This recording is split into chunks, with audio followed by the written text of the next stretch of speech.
So today, my broskis, I bring with me not a first-person shooter, but still a brutal indie shooter game.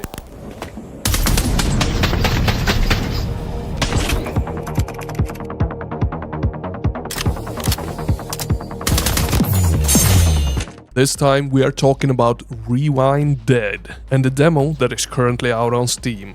Now, Rewindead is being developed by Spellwork, which is a small Swedish studio. Lordy macaroni, they are cooking something extremely unique here. Something brutal, fast, bloody, and actually really damn clever. So I figured I had to highlight this one for ya. Now, Rewindead is a third-person fast-paced shooter with tons of arcade elements, violence, blood, gore, and all that good stuff. But what makes it stand out is the time-looping puzzle mechanic.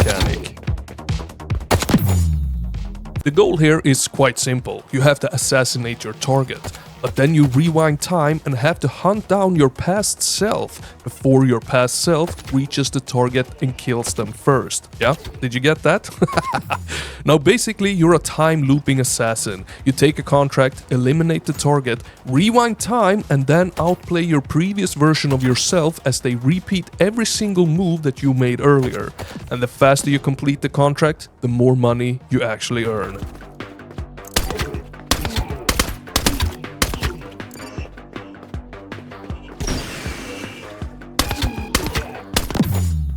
Now, the whole thing takes place in a dark cyberpunk future where we owe a lot of bad people a lot of money, and we are running out of time. So we have to get to work and start finishing contracts across multiple timelines. And that is such a cool freaking idea, broskis. It's actually freaking mind-blowingly awesome.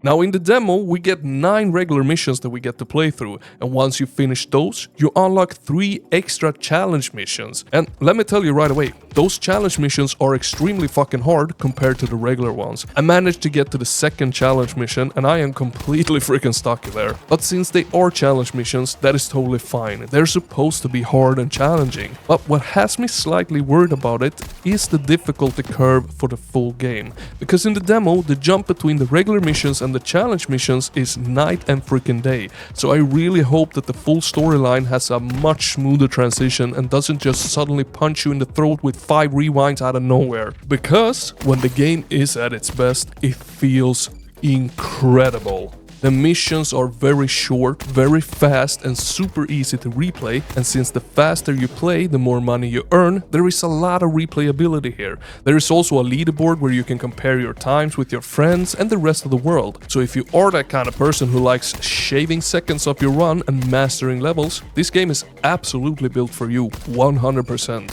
And speaking of levels, holy macaroni balls. The level design here is absolutely phenomenal. Like, I can't put it any other way. It is so good.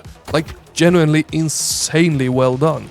Each level has multiple routes, multiple spawn points, and everything is designed around the fact that you will eventually need to cross paths with your past self. You don't just replay the same level from the same spot, you actually start from different places, take different routes, have different weapons, and still have to intercept your older timeline before they complete the same assassination you already did. And that might sound complicated, and yeah, on paper it might sound like a brain-melting mess, but it really isn't. Not in the regular missions at least. The game teaches you the concept really well, and once it clicks, it feels amazing. You start thinking ahead, not just about how to kill the target, but also about how difficult you are making things for your future self. And that is where the game gets really freaking smart, because in a way, you are in control of your own difficulty in this game. If you play slow and careful during your first run, it becomes easier to kill your past self later. But if you go full goblin mode, sprinting, jumping, sliding, blasting everything, and assassinating the target as fast as possible, then congratulations, now you have to hunt down that same cracked out version of yourself. And that is so freaking cool. Like, honestly, it is blowing my freaking mind.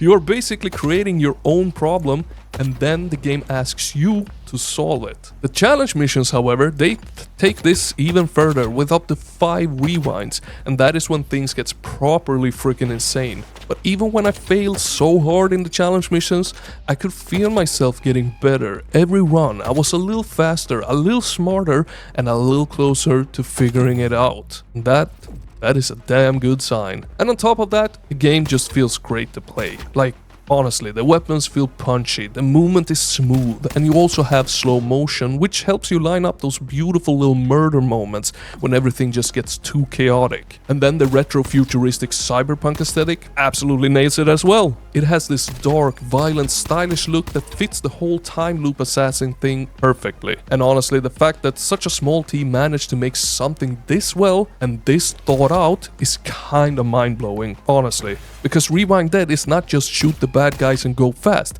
It is a shooter, yes, but it is also a puzzle game where the puzzle is you, your old movement, your old decisions, your old mistakes, and your old speed. And I don't think I have played anything quite like this before, at least not something that does it this freaking well. So yeah, Rewindead is easily one of the most unique indie shooters that I have played recently. It is brutal, clever, fast, stylish, and genuinely fun. The demo is out right now on Steam, and if you want something that feels different from the usual indie shooter buffet, this is absolutely worth checking out. And if you want me to keep finding brutal indie stuff just like this, then you know what to do. Hit that like and subscribe, and I'll see you in the next one, broskis.